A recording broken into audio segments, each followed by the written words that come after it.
They saw that they were not able to really produce it, and then they started kind of shaming it. Or families that refused were, of course, either tortured or killed, or their lands were taken away from them.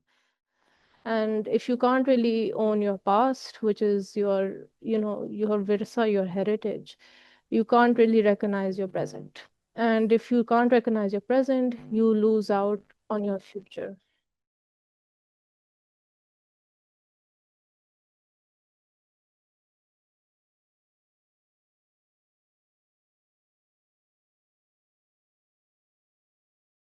Thank you, Fatma, for again giving us this time.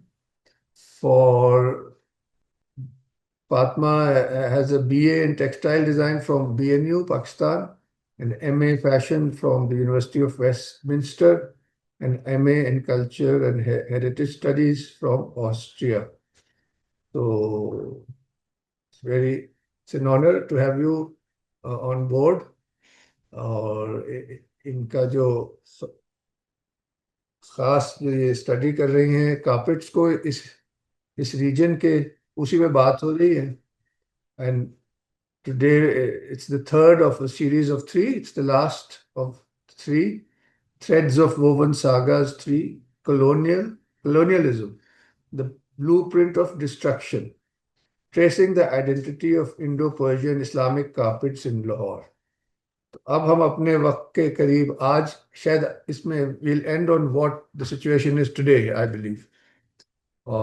Yes, I will keep it a little bit open-ended because unfortunately it will be a little bit historical. So we'll build up with the history and then we'll come to the current status. And I think I will then be happy to take any questions to maybe go more into details of what the current situation is with carpet production and why it is where it is right now. So, Excellent. So, welcome everyone. Thank you so much for joining in the last session for this three-part talk that we had. If you had been following the first two sessions, you would be aware we started first with understanding the significance of textiles and carpets in our region, the region that encompasses South Asia, the subcontinent. Then we sort of looked a little bit at the relationships of how carpets became so important. We touched on a little bit on production, but we didn't go too much in detail because I wanted to sort of do that today. In our second talk, we talked a bit more about symbolism and what was the importance of the visual sort of aesthetics of what made a carpet, and what were the ideologies or the histories, or what were people trying to represent through what they were making, and sort of the significance of the relationship that people had with what they were creating. And it sort of also ties up with indigenous heritage or indigenous craft, why it's important, और लोगों की जो एक there's a certain intimacy with when you're creating something, and how that relationship develops, and we were looking at this specifically through carpets. So today we're going to come to the last sort of part, or sort of the culmination of everything so far. I'm so sorry. I'm not very well, so you will have to bear with me a little bit. So the third part that we come to is colonialism. And we sort of started in our last second talk, which was the last talk we had. We were looking specifically at the 17th century. So we looked at the Mughal era. We looked at sort of how trade was really uplifting carpets and how they created this culture of exchange of art or heritage, or what I would even call one of the earliest instances of cultural exchange. When we come to understanding colonialism, we're specifically looking at British colonialism in the subcontinent, and how that changed our understanding of production, and how that also changed जो हमारी our perception of art, or our perception of handicraft, or our perception of heritage even. So I'll get right into the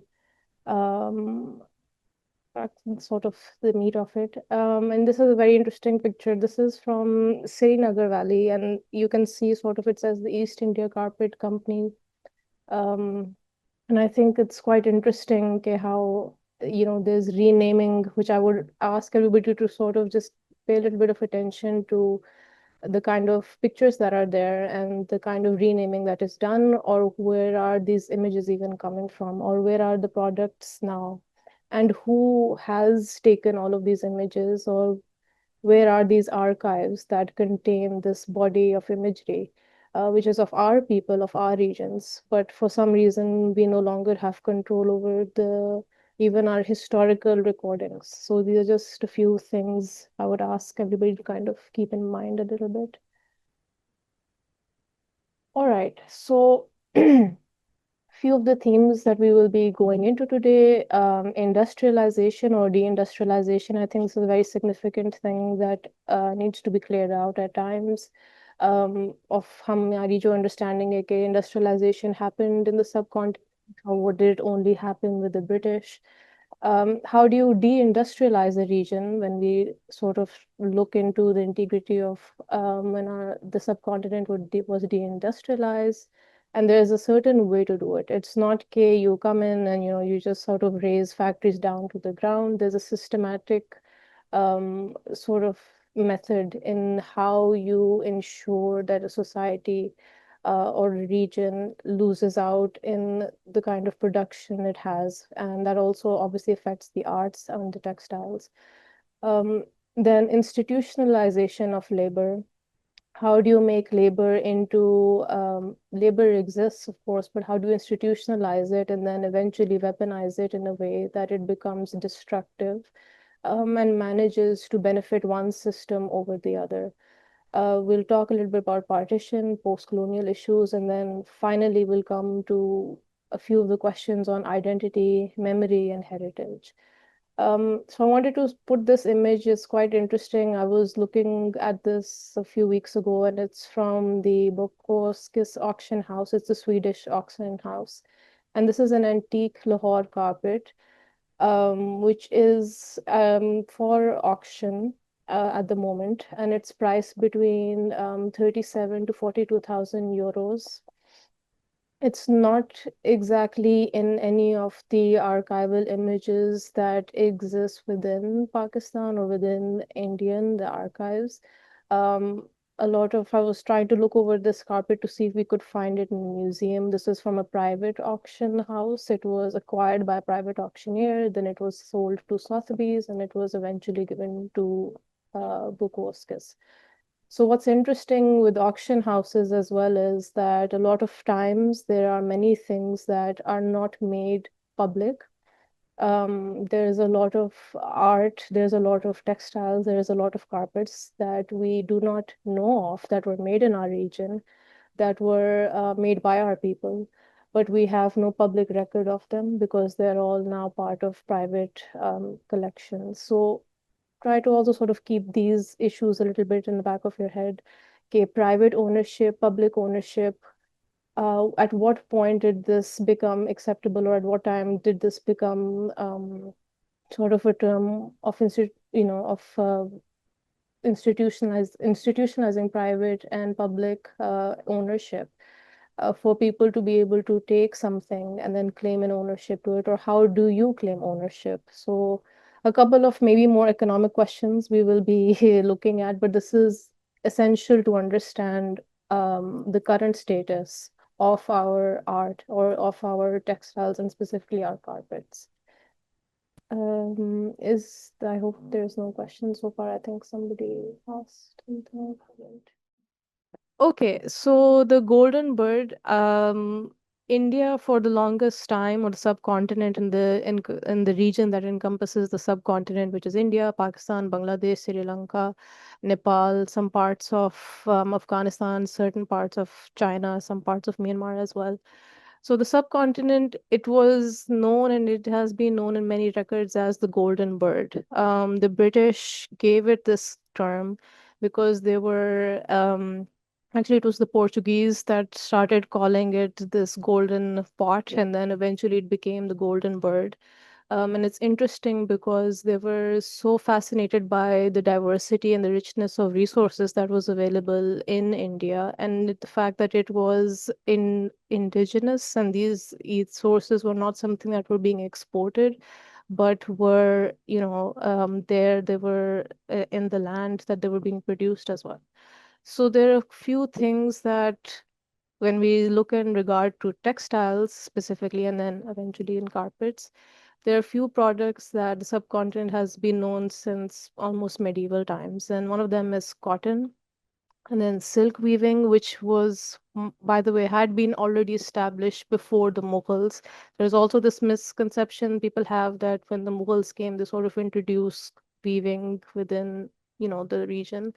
That's not entirely true. We know that there was sericulture, which is silk, sort of producing silk, or the culture around producing, spinning, and weaving silk had existed within the subcontinent since the Indus Valley civilization. So it was already a booming industry, so to speak, and there was trade happening.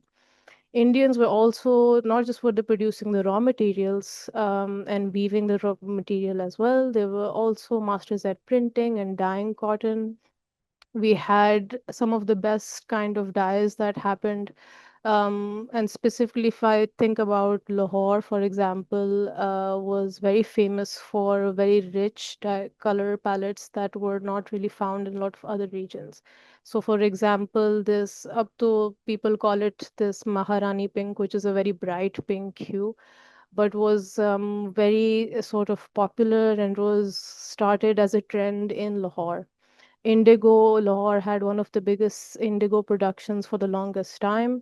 It was industrialized to even larger extent during the Sikh regime under Maharaja Ranjit Singh. And they were producing some of the finest and the highest quality of indigo. So the region had been a major exporter of fabrics to markets as diverse as Europe, Southeast Asia, and of course there was also certain kind of categorization of fabrics to OTC of what was allowed to, what was sold locally, what was exported, and then what was given to for higher prices depending on the clientele, which could be the imperial court or nobles, so on and so forth. So obviously, because it was such a very happening and rich region, there was a certain race that started for the subcontinent. There was a race for India between the British, the Portuguese, the Dutch. At some point, the French also tried to get into this race, were not very successful. And in the end, it was the British that managed to prevail for much larger extent than perhaps the Portuguese or the Dutch did. So, there was this kind of in Europe especially, they had opened up to the rest of the world during the 18th and 19th centuries. They were sort of they were traveling, and when you start seeing a lot of other cultures and regions, they had become fascinated with what they could extract or what they could take away from this. Fortunately or unfortunately, however you want to see it, in the subcontinent generally, as is kind of true for many other regions as well, there has always been this attitude to welcome people. And hostility is not our nature, let's just say. It's something that eventually happens, but it's always been a better foot forward. Expectations were not that these are enemies, but these are people that you would, welcome into your land.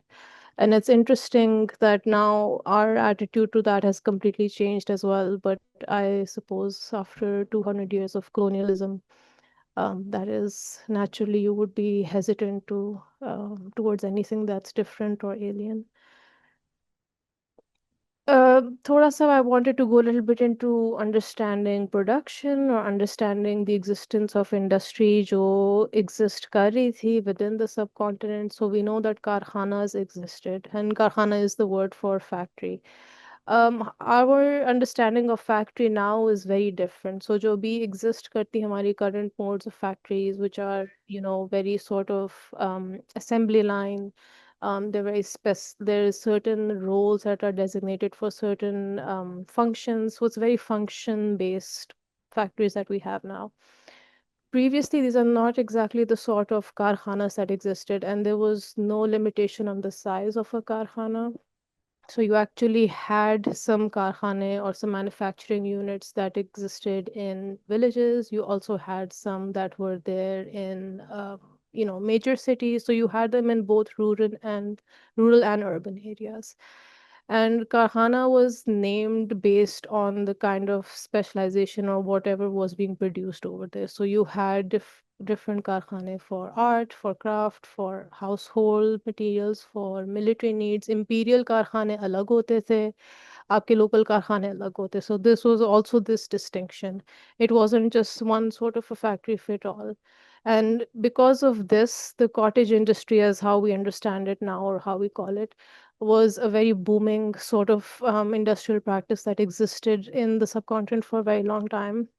There were various types of cottage industries, and they were in your city areas. There were some in Lahore. There were some within neighborhoods of Lahore. So this whole concept of having a mahalla based on the speciality of that mohalla is based around this idea of a karkhana that could have existed in that region. सो ये idea नहीं होता था कि factory city से बाहर है यहाँ या there a certain kind of a labour that goes there to work. They could exist within odd spaces of the cityscape, and it was just sort of seen as a normal part of your everyday life. And there wasn't this idea to expand karkhane on the basis of volume or size. If you needed more because of demand, then you would create another karkhana. And this sort of also regulated the size, so you wouldn't have something exceptionally, huge in the middle of a city that was taking over so much space, but you had maybe different pockets of the same kind of karkhane in various regions. We could be in the same city as well. And this also meant that the relationship between what was being created and the people that were creating them, the producer or product ke beech mein, the relationship sort of remained somewhat intimate. It hadn't become very mechanized as yet, because even when you had imperial factories, those were different. They had a completely different setup. They had a different sort of workload as well. And so there was a different attitude that people had when they were creating. So you had different, I would say, kind of categories of even the kind of factories or the kind of industries that existed. And so the relationship between consumption and creation was still one that gave somewhat agency to the creator, whether this was in a group or individually. And agency is something that's really important because, of course, your right to sort of self-determination, or your right to have ownership over what you're making, is very essential. And for an artist or a crafter or a designer, this is sort of very essential to their essence of being. कि you have agency over what you're making or what you're doing or how you identify yourself. So these are just some interesting images that I found. You can, if it is possible to get access to the 𝐼𝐴 Akbari, I think archives.net, which is, you can maybe see some pages on that. So you had karkhanas for shamianas, which I found quite interesting. And Lahore was also quite famous for making some very good tents. It was a very booming industry at that point. And this was a very interesting layout कि अगर किस style का tent किस तरह आपको उसको, how are you supposed to place it, or how close is it supposed to be placed in an imperial camp. So not only did you have the product being made, but you also had how to use the product, which was quite interesting as well, whether it was for imperial or, sort of daily needs as well. And you, of course, also have the armor, the shields, the military. So it's quite interesting as to how much specification or how much was invested in our everyday lives to make sure that whatever we were using, was catered to, was created. So, all textiles in the cities could be provided into two groups, as I mentioned before. So, you had luxury items, which were for court, nobility, and could also be for commercial elite. And you had sort of iskin, you had the very high quality fabrics. Many of them had very poetic names like Abiravan, which is like flowing water. So the fabric is so silky that it almost looks like water.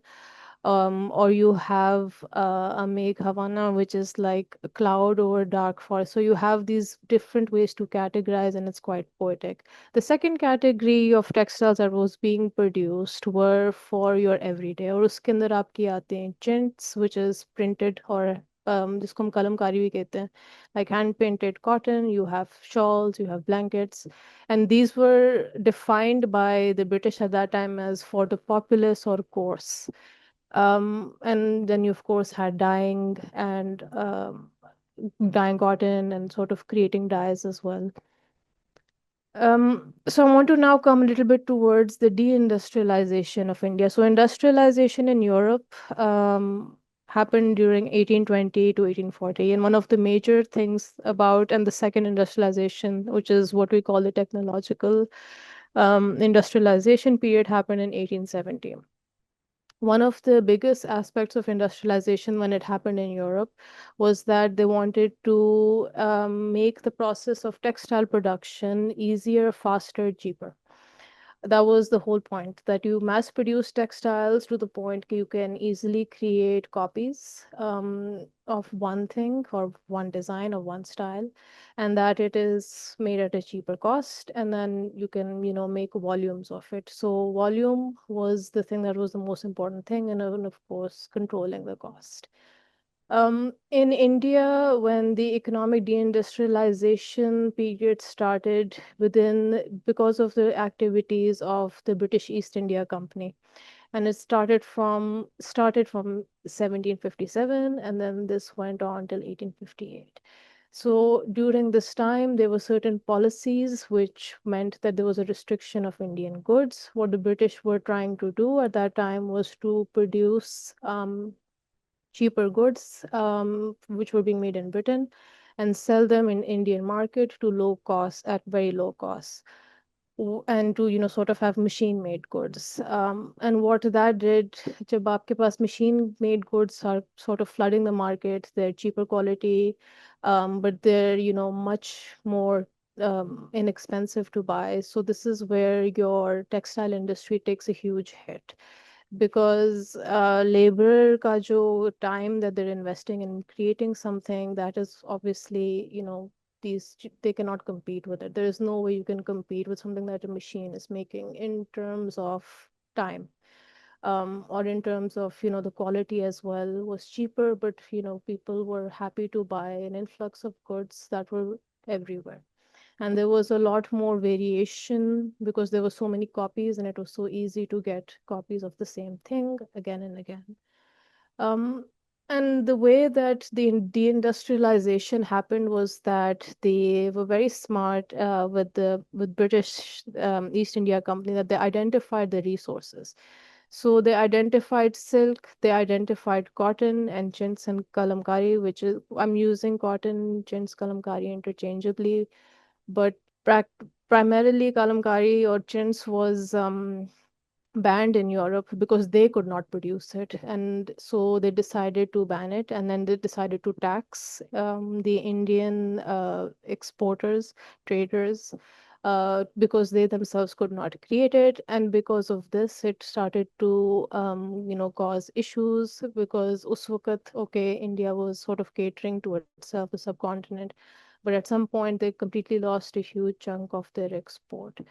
With silk as well, the same thing happened, because they were not being able to produce silk. And this is a much larger sort of historical debate. I don't want to go too much into it, but there have been actual wars over silk production. It was very expensive, it was very difficult to make, and India and China were the only regions that had really excelled in creating silk, to the point where jo subcontinent mein silk hai, it's a little bit different than the kind that is made in China, because of the kind of The silkworm, the kind of tree it eats, like that it lives off, it creates a different kind of fabric quality than what you get in China, because obviously there's different vegetation in both regions.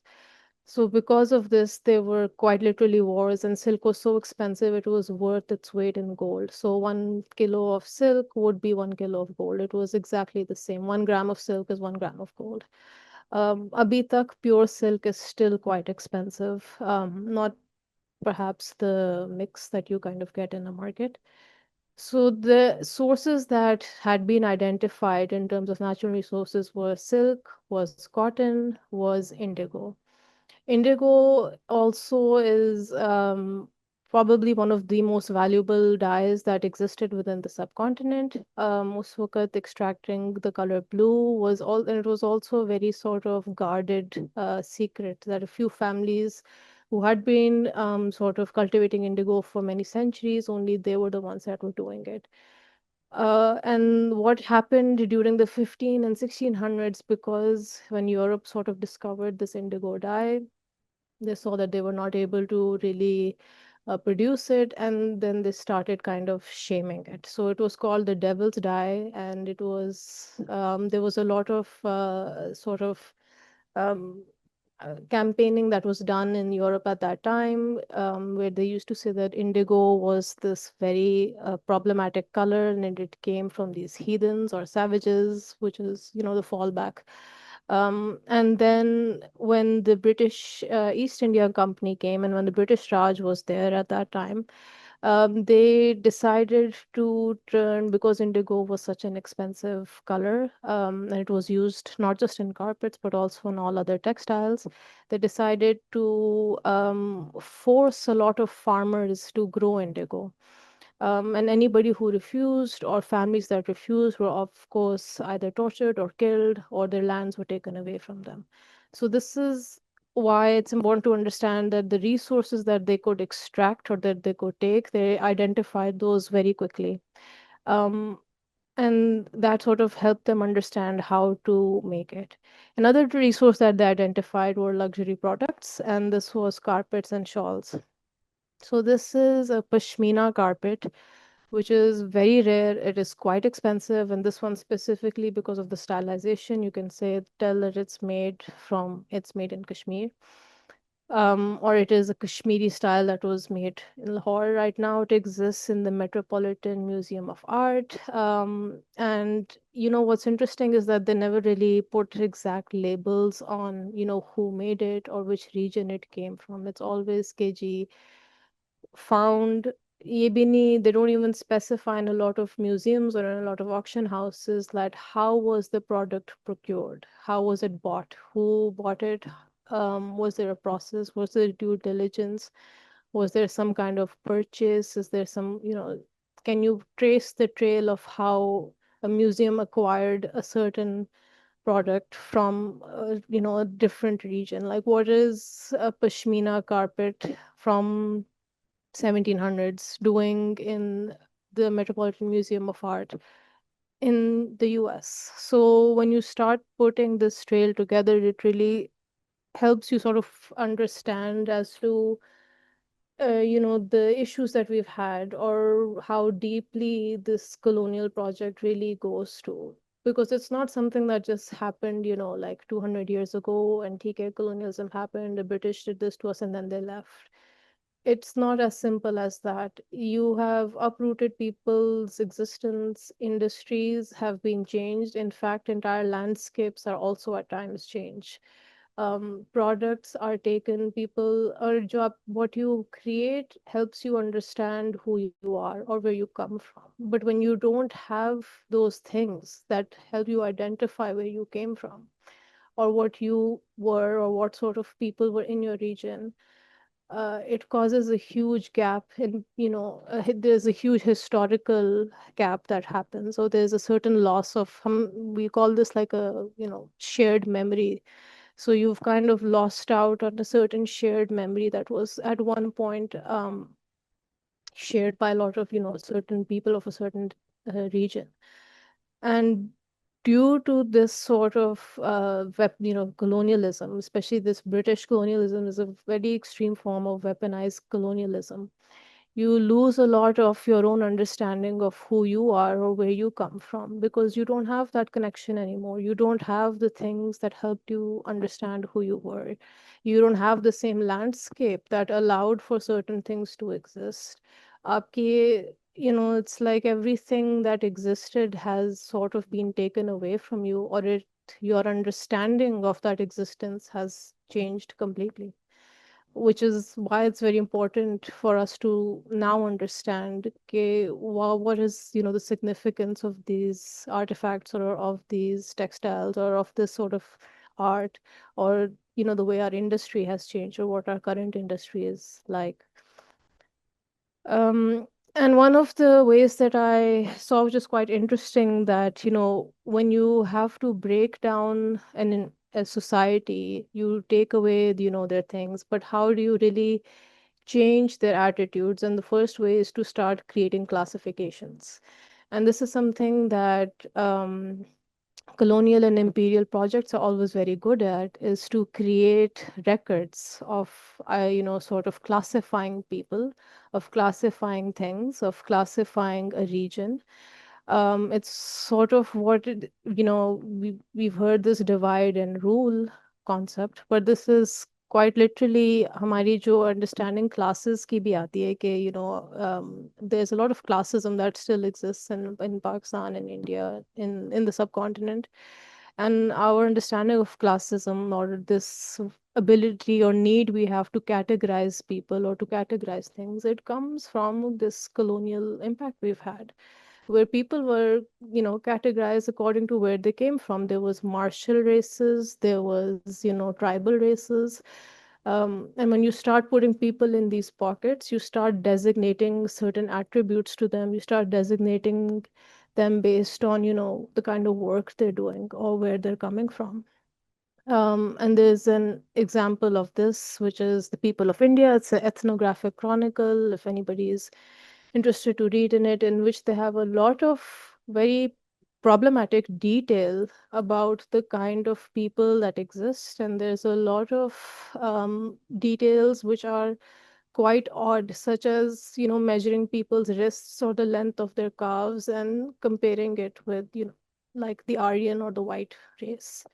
The martial races of India, which was, by the way, taught in our region till quite a long time, classifies, different types of races. That Rajputs are somewhat closer to the Aryan race, and then there's Bengalis are seen as effeminate, Muslims are seen as barbarians, Brahmins are seen as cultured, Parsis are seen as, being shrewd. So you have all of these terminologies that were sort of told to us, and we still kind of identify or categorize people according to that.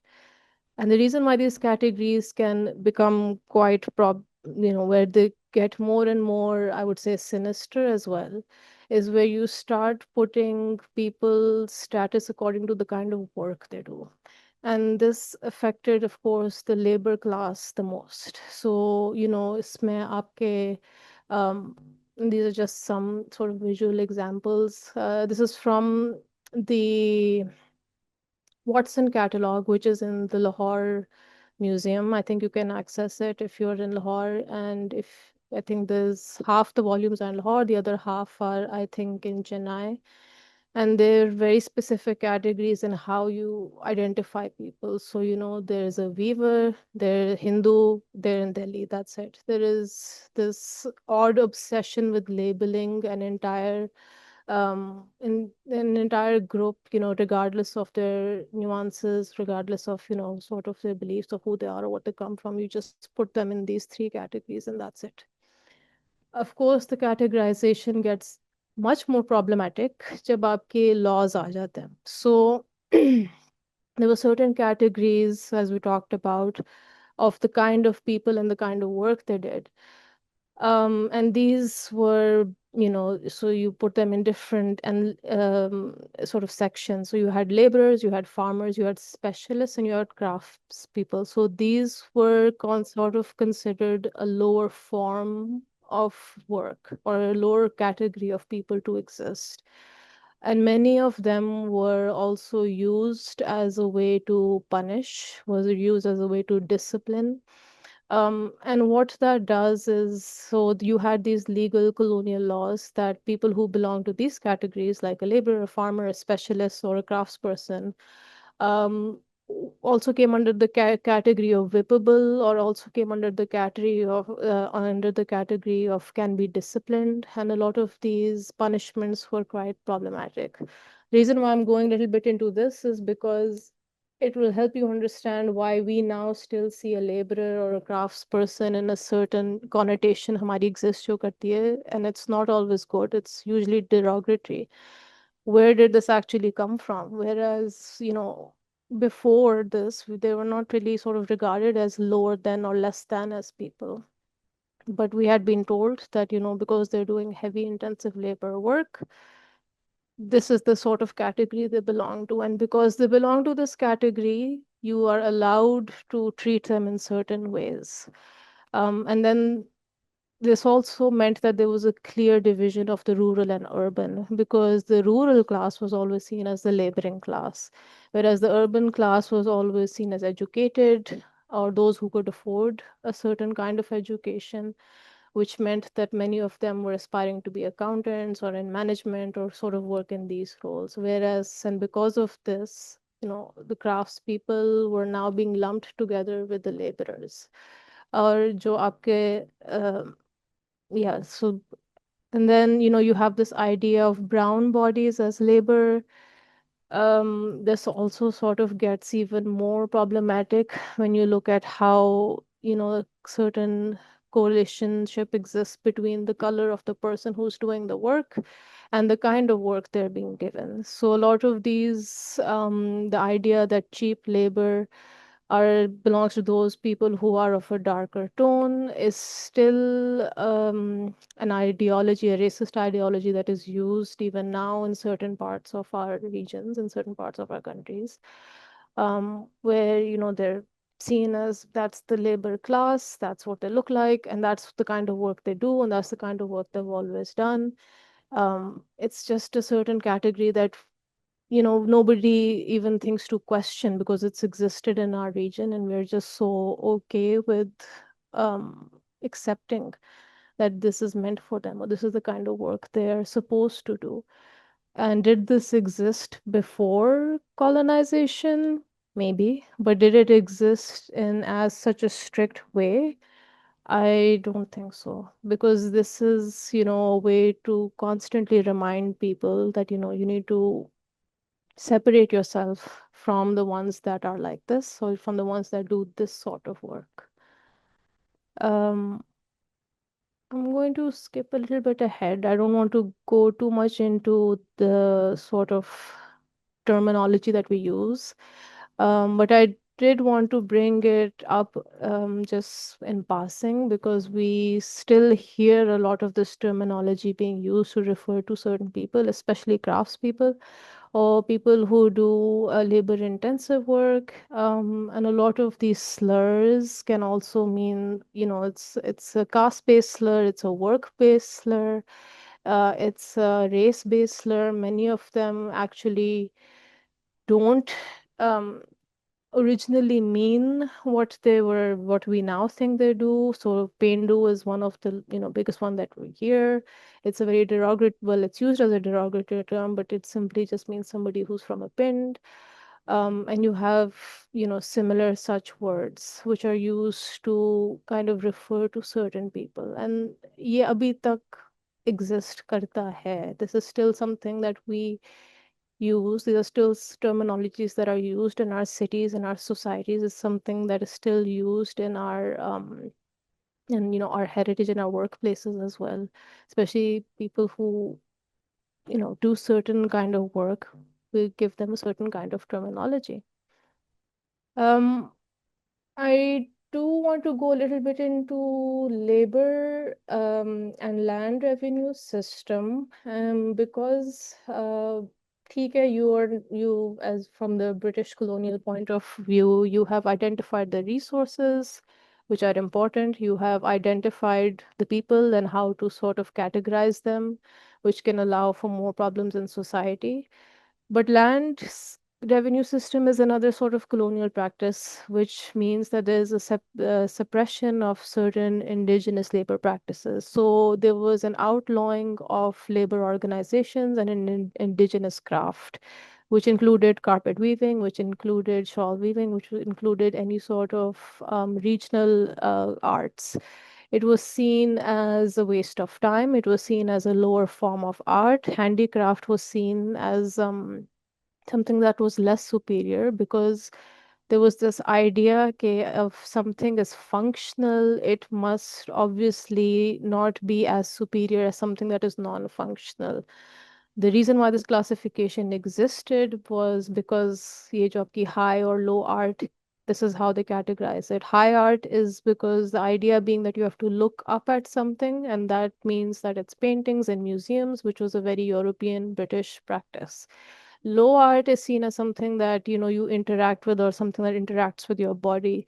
So carpets are seen as a form of low art because it's something that you sort of put on the floor quite literally, and it's used in a functional purpose. Furniture is also sometimes seen as a form of low art. Anything जो उसको हम अब handicraft समझते हैं, it was categorized specifically as a low art form. And because it was seen as low art form, there were laws that prevented sort of indigenous crafts or producing indigenous craft. We talked a little bit about indigo. I just want to bring that up again because जो land agriculture जो हमारी जो landscape थी was also changed. So there was an emphasis on producing cotton, there was an emphasis on producing silk, there was an emphasis on growing indigo. Whether or not it suited that climate, whether or not it suited that region, people who refused to do so were killed or outlawed or sort of also tortured. So there was this sort of, taking away from people what they were acclimatized to, or what they knew the land, sort of worked with. And it was more about telling them what they had to do. And of course, people who revolted were killed. During colonization, there were almost over 10 famines that happened. Many of them happened because of agricultural disputes, since it was mismanagement of resources, and it was mismanagement of, dictating to people how they should be using the land. And if anybody sort of revolted, we know what happened to them.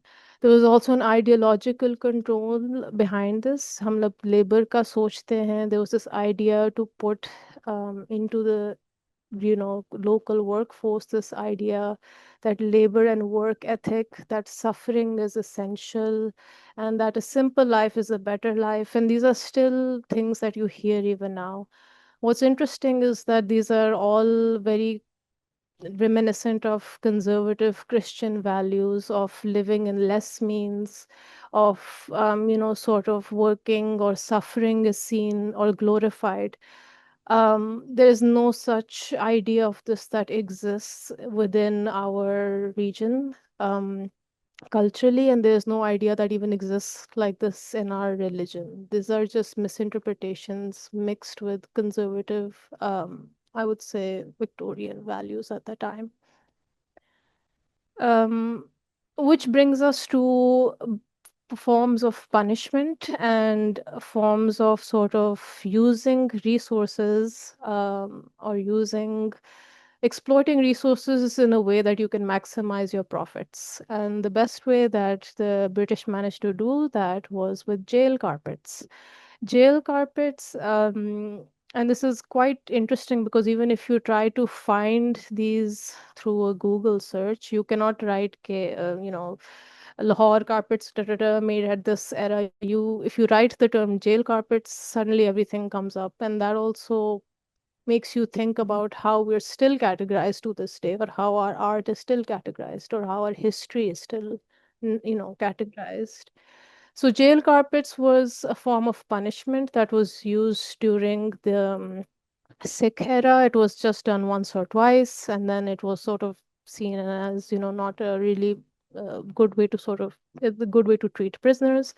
The idea being that prisoners who were in jail were forced to weave carpets because it's free labor.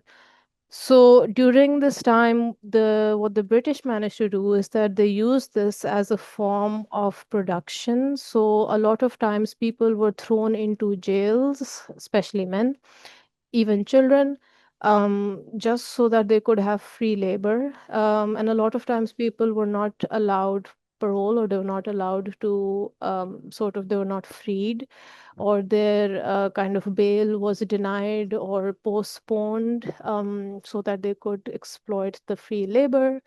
And what's interesting is that a lot of, very complex, very beautiful, very huge carpets were produced at that time by prisoners. Many of these prisoners were never paid, were never freed, and they were just exploited for their whole lives. Uh, in 1857, the British did this sort of great exhibition. That's what it's called, and it had some of the most complex, and luxurious carpets that were all made in jails. In fact, 1857 ki exhibition mein there was a huge prize. This happened in London. This happened in Hyde Park. It was supposed to show the glory of the British Empire, and there was a huge section of the subcontinent in India. And so there was a huge section within that of textiles, of carpets, of different fabrics. They also had people dress up in their traditional garb, or costumes, as how they called it, to show what an Indian person looks like, and sort of this theatrical imagery that was created to show this glory of the British Empire. So during this 1857 exhibition, there was a prize that was distributed for handicrafts, and usme the jail carpets that were produced in Lahore won both of the major prizes. The money was not given to obviously the prisoners or the people who made it. The prize money was given to the production house, which was owned by the East India Company. So if you think about it, it's just, you're paying sort of your own self for something that you produced off somebody else's back.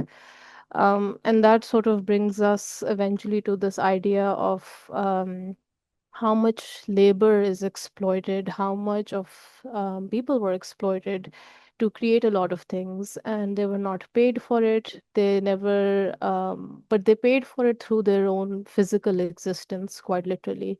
They paid through it with their sweat, with their labor, with their families, with their identities, but they were never compensated for it. In fact, there is no name even of the people, that the laborers or the prisoners that produce the carpet, जो weavers हैं, उनका कोई नाम भी नहीं है in any of the records that I've seen, as well from the archives. There's no name of those people who actually wove it.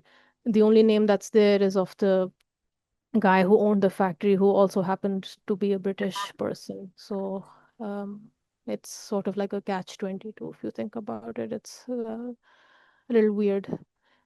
Um, the last thing that I sort of wanted to, yes, focus on was education. Because education has a huge role to play in how we look at our craft now, or how colonialism was successful, is a lot to do with the way we learn, with the way we still continue to learn.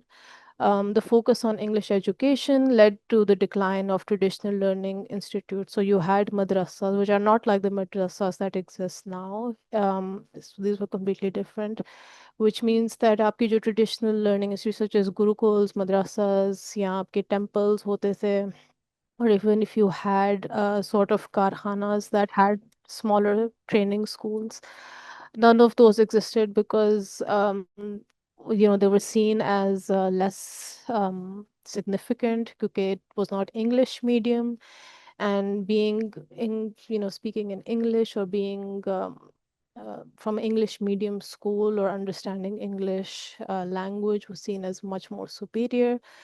And the curriculums that were designed in these English schools were also to produce individuality, or they encourage individuals suitable for clerical job, administrative jobs.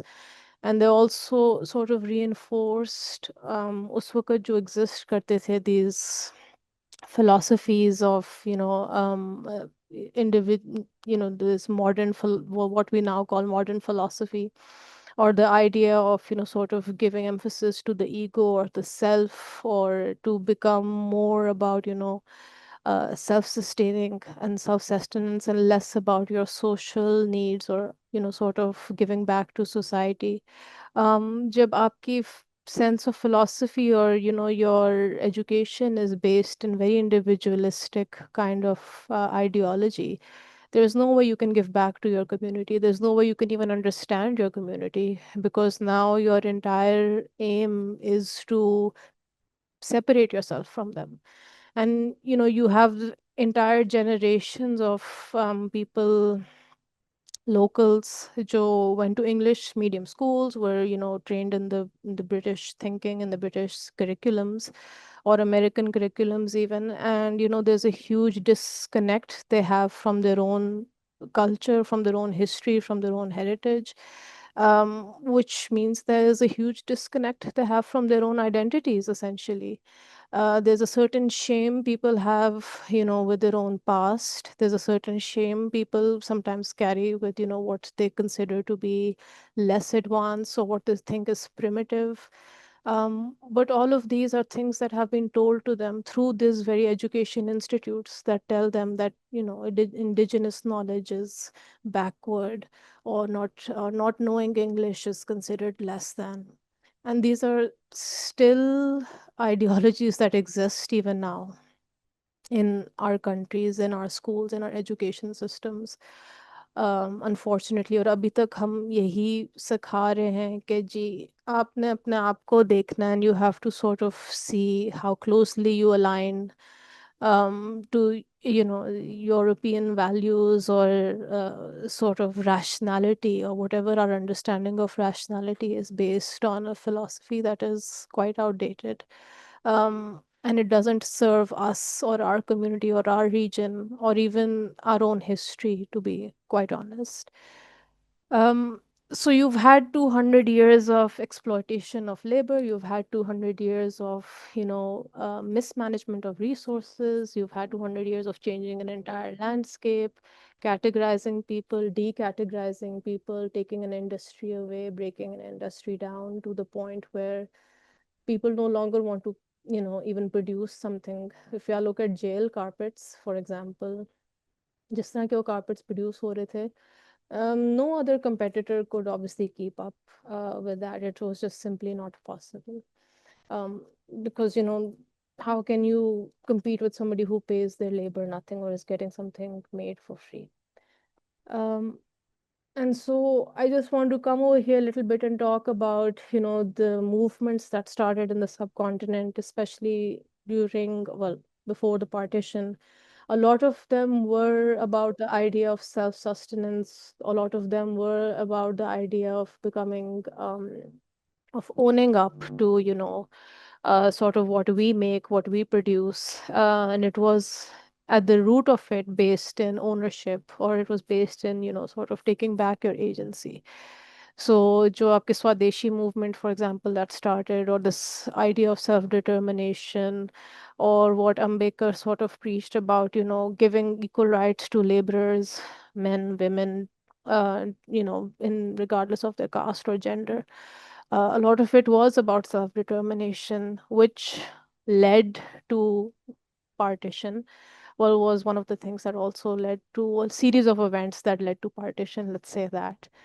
Um, but what happened with that, which was a huge problem, partition ke waqt, both in India and Pakistan, and then eventually our second partition with Bangladesh, a lot of our laws are still based on the colonial legacies. They are still, even the existing, जो अभी तक हमारे existing law है on handicraft, on preservation, on heritage, they're all based on the colonial laws that we had. There has been very little change. In Pakistan, the last time we had a bit of a change in our laws regarding sort of our heritage or preservation of our heritage or textiles was in, I think, 1973 or something.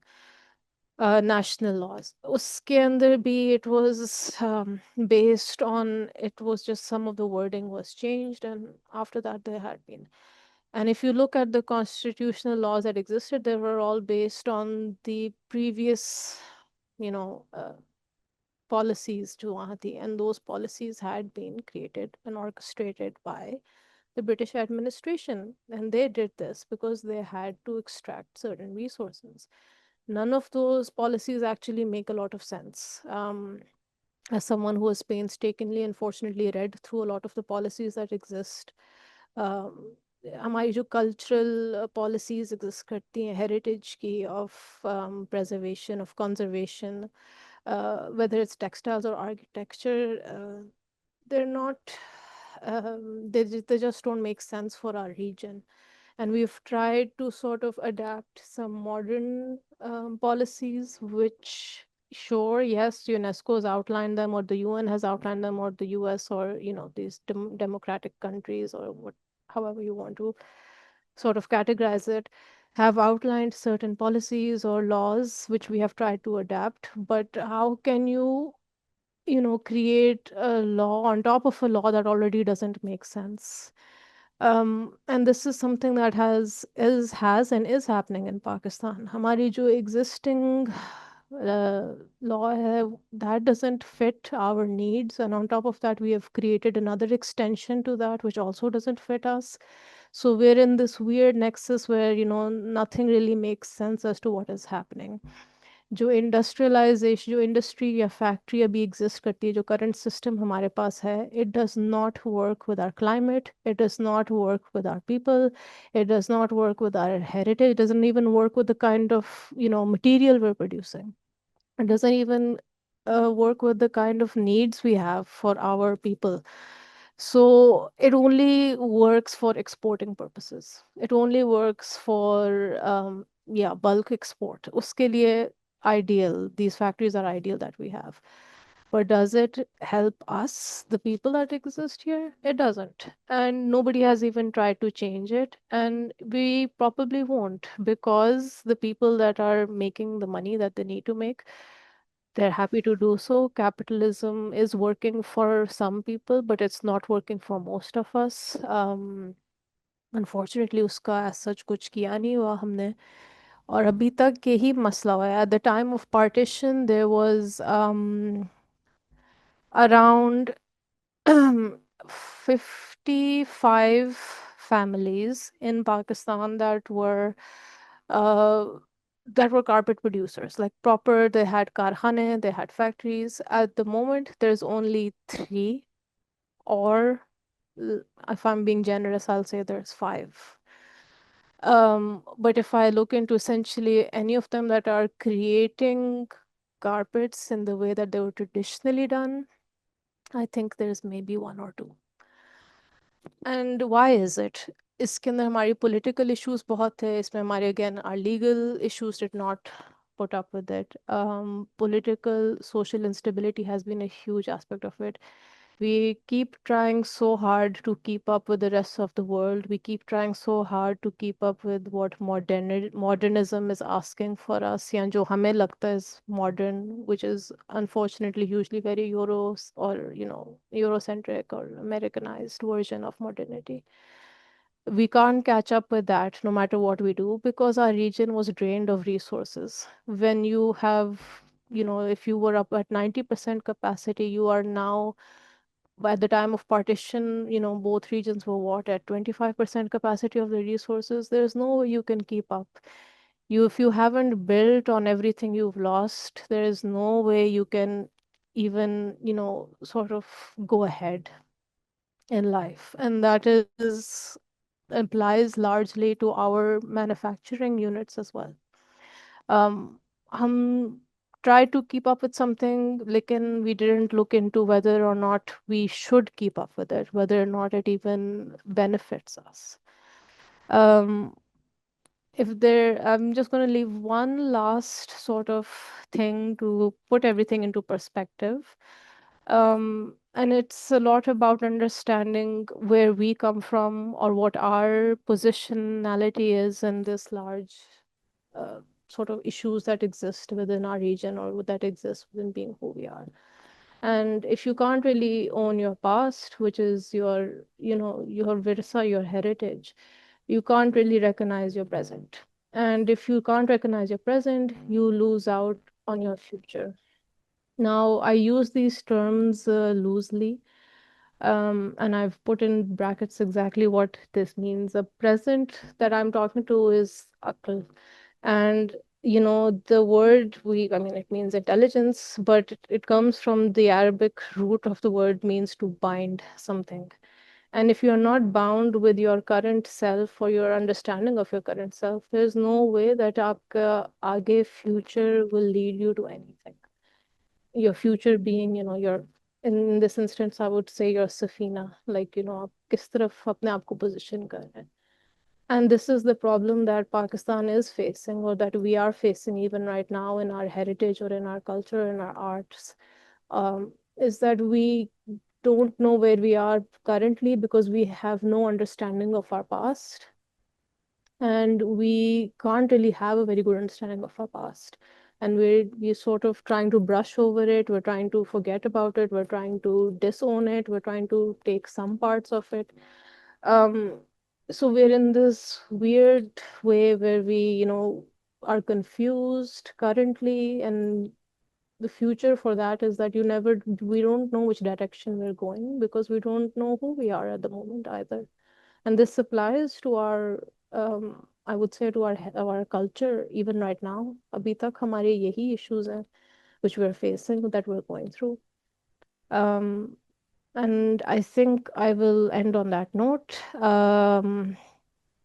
I think that's pretty much Thank all I you have. very much, Fatma. My apologies. I'm Hisber, and apologies that Taimoor had to leave because he wasn't feeling really well.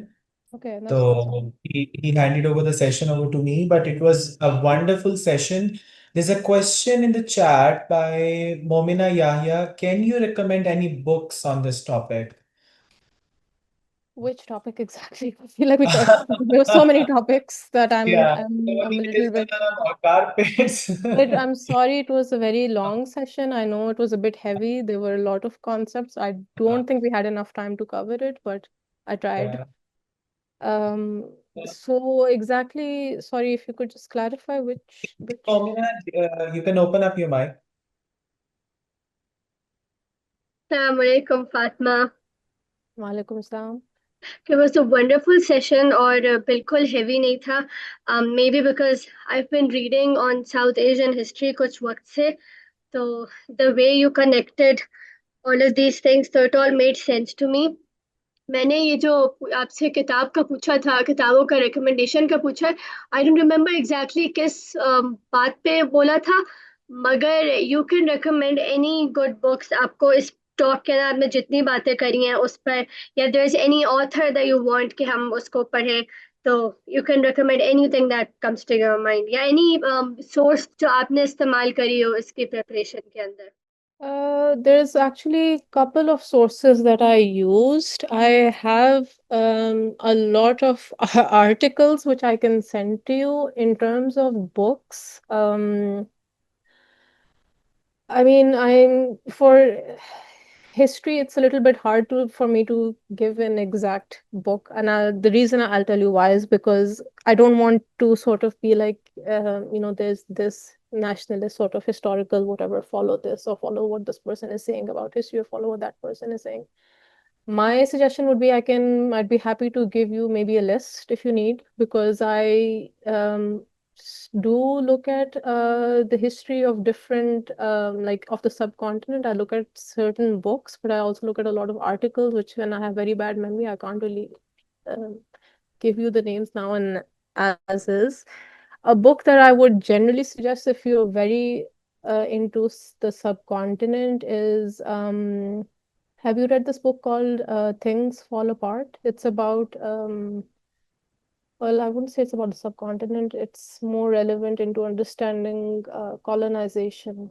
Have you maybe read this book? I can write it down, I think. No, I haven't read this. मैं इसको भी पढ़ लूंगी. Or you can take your time with the essays और आप आराम से याद करके शेयर कर सकती हैं articles और essays. I can send you a list. I think that could be. Yes, you can share the list in the group chat जो उनसी carpets की है. And if anybody else has any question, they can just jump in at the moment. जी sir. जी फातिमा वकार है. देखिए आपने जब हम कारपेट्स के हवाले से बात करते हैं और उसकी जो इंट्रिकेसीज के हवाले से और सिल्क की जो बात हो रही थी, कॉलोनियल रूलर्स के आने से पहले भी तो ये सब कुछ एक एलीट क्लास के लिए होता था. मतलब इंपीरियल कोर्ट और नोबिलिटी इसको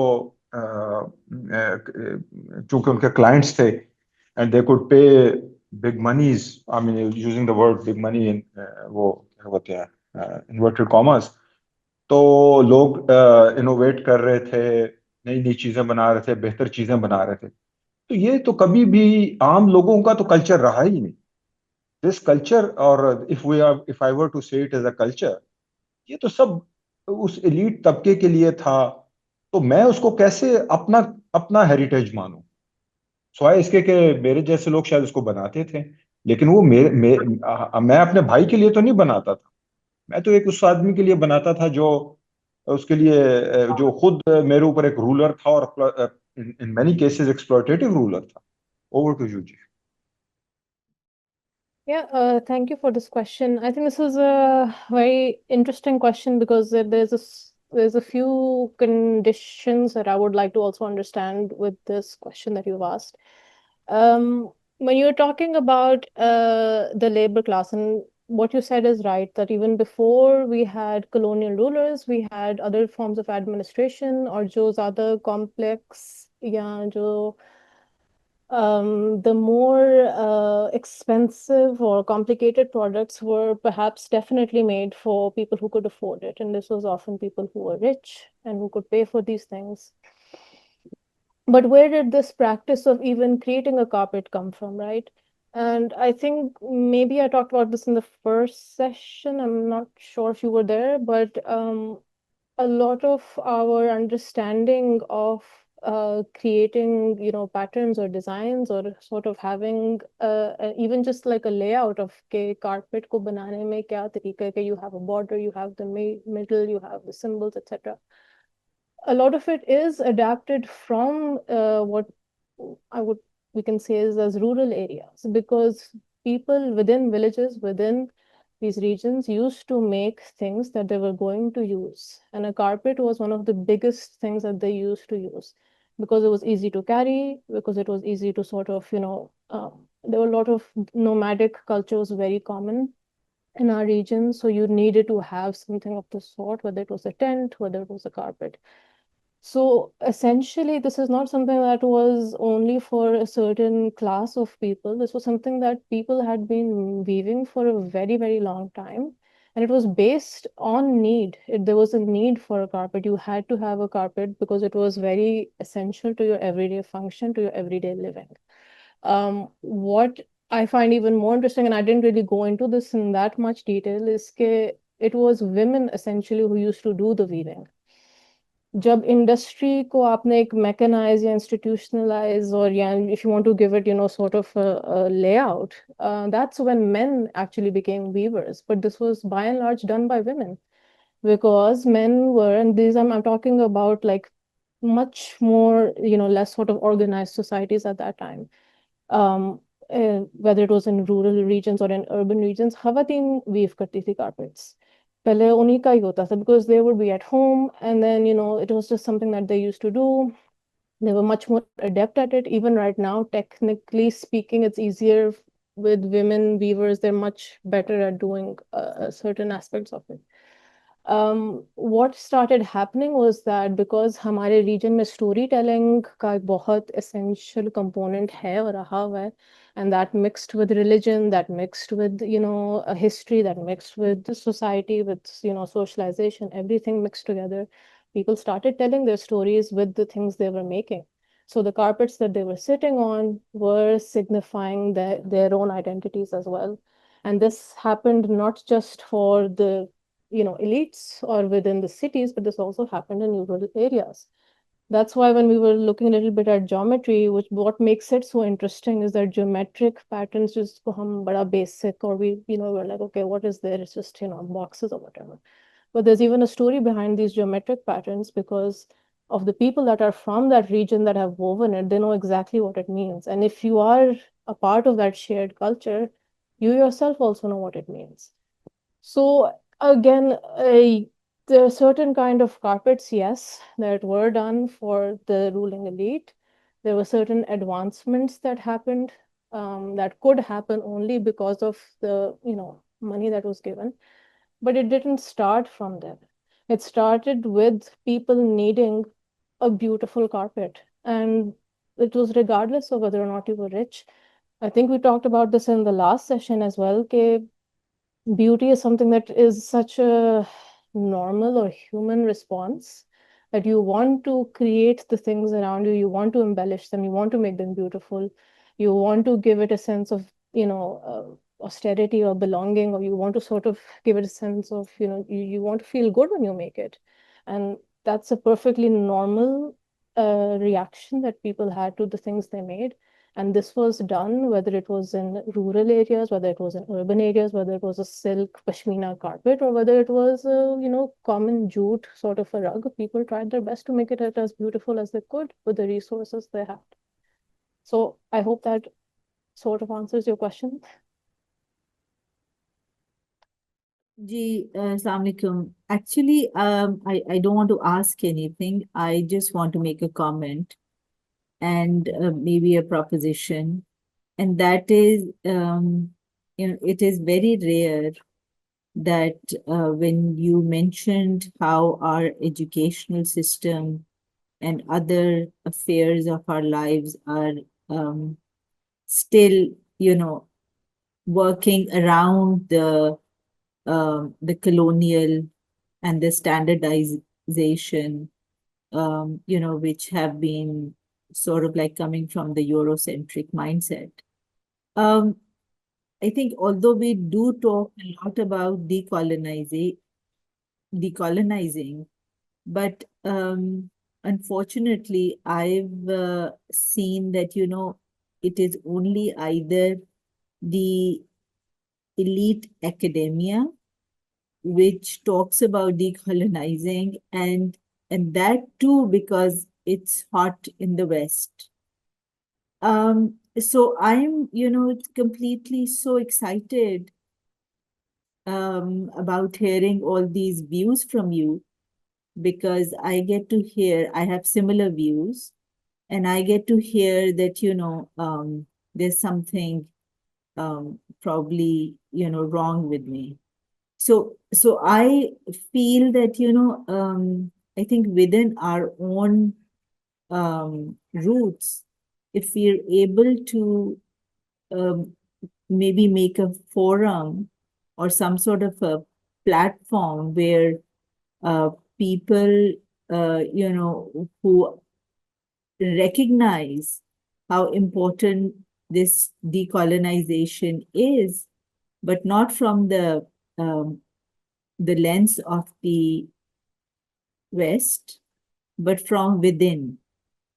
You know, we shouldn't be dealing with indigenous knowledge because it's hot in, you know, in the West, but basically we should be looking at it from our own,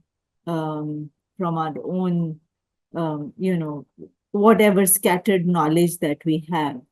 So, my proposition is that maybe this is for Hastonis, you know, that if they're able to bring maybe a forum where there can be a constant engagement, just a debate, just a conversation related to this sort of like, this very important aspect. I think it will, probably set the tone for tackling the kind of issues that you pinpointed, or, are existent in maybe my mind, or, other people who share similar thoughts. Thank you so much, Nosheen. I will share your comment with the team as well. And just to let you know, we do have like talks and sessions over here at the institute as well, on and off, and which directs you towards your root and what you are, who you are, and what makes you who you are right now. जिस तरह फातिमा ने आज काफ़ी जो है रोशनी डाली है उस चीज़ के ऊपर कि काफ़ी सारी चीज़ें जो आज हमारी सोसाइटी के अंदर इनग्रेन्ड हैं, और विदाउट नोइंग कि उसकी रूट्स कहाँ पर है, वो कहाँ से वो हमारे मजाज का हिस्सा बन गई, हमारी रवायत का हिस्सा बनती गई, और वो सारी चीज़ें वो कहाँ से आ रही हैं। बहुत अच्छे सवालात हैं जो कि नौशीन ने सॉरी फातिमा ने आज हमारा हमारा जो दिमाग खोला है अपनी टॉक के through, I would say that कि सवाल का उठना बहुत ज़रूरी है। आई आई थिंक लाइक दैट कि अगर आपके नीचे आपके अंदर एक सवाल आ रहा है ना, तो उसके बाद फिर जवाब जो है वो आपकी जवाब बेसिकली तलब पे डिपेंड करता है। जब आपके अंदर तलब होती है, सवाल आएगा, फिर तलब क्रिएट होगी, और फिर जवाब जो उनसे है वो एक तड़प होती है जिसके पीछे आप जो उनसे है वो फिर एक जुस्तजू है कि आप उसके पीछे ढूंढने के लिए निकलते हैं। And it's also I feel like it's wrong thing, wrong concept in our minds कि अगर हम सवाल पूछेंगे तो हमें फौरन जवाब मिलना चाहिए। सो तो we always think of it like कि हम लोग कहीं पे भी जाके किसी से सवाल पूछेंगे तो हमें जवाब उसी वक्त मिल जाएगा। Sometimes it doesn't work like that.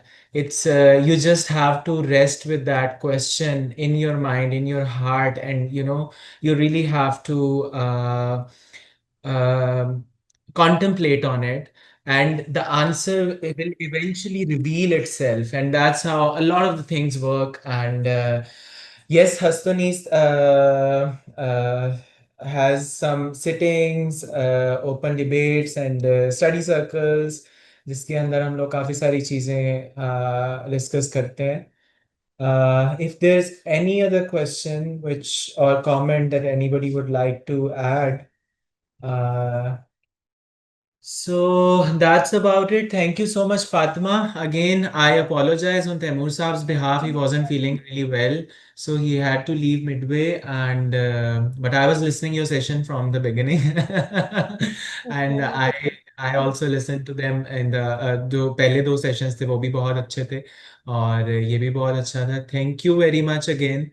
And thank you everyone who joined us, and have a great night. Shab Bakhair.